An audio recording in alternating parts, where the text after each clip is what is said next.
菲律宾总统访问美国，联合声明针对意味明显，中非南海对峙，美国想以武装介入，小马克思赶紧拨通中国电话。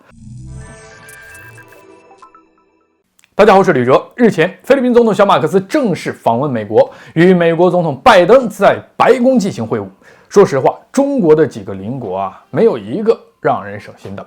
韩国总统尹锡悦前脚刚从美国走了，后脚菲律宾总统小马克思就来了。当然了，我理解小国在大国中的这个博弈的这种局促这个在所难免。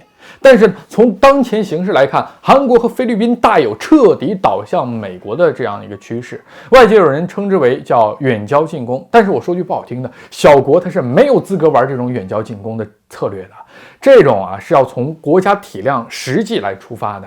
放弃左右逢源的平衡外交，下场一定不会很好。但是呢，说到底其他国家实行怎样的外交策略，我们是管不着的。中国不像美国，不会干涉他国的内政。既然菲律宾已经做出了选择，那后续中国怎么应对，也就是我们自己的事儿了。说回这次小马克思的访问针对性很强。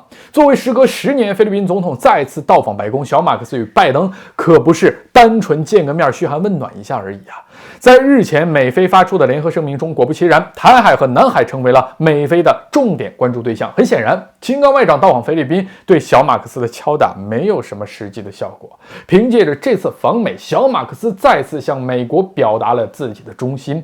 对此，美国很满意，拜登也以所谓的铁甲承诺对小马克思进行了回应。这个铁甲承诺简单来说就是美国将在军事方面大力帮助和保护菲律宾。如果未来菲律宾船只和飞机在南海遭受攻击，美国将会第一时间履行共同防御的承诺。言外之意就是，如果中菲之间在南海发生了冲突，美国可能随时进行武装介入。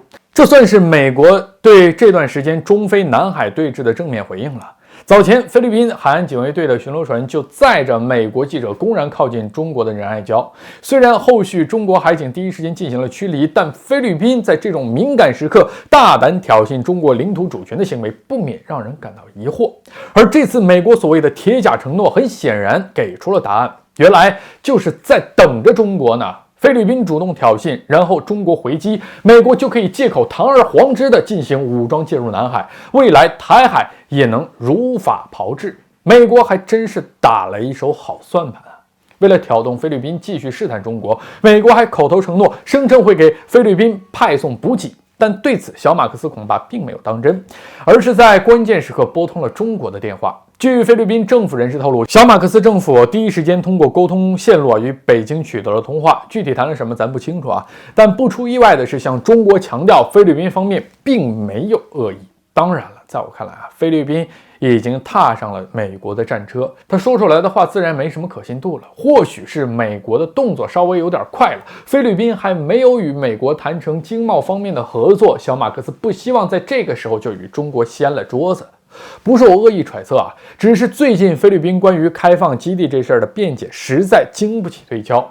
总而言之，中国当前的外部形势也算是确定了，几个邻国都靠不住。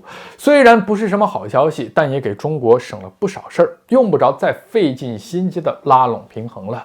就像我前面说的，菲律宾也好，韩国也罢，既然做出了选择，那后续中国怎么应对，拿什么回应，那就是我们自己的事儿了。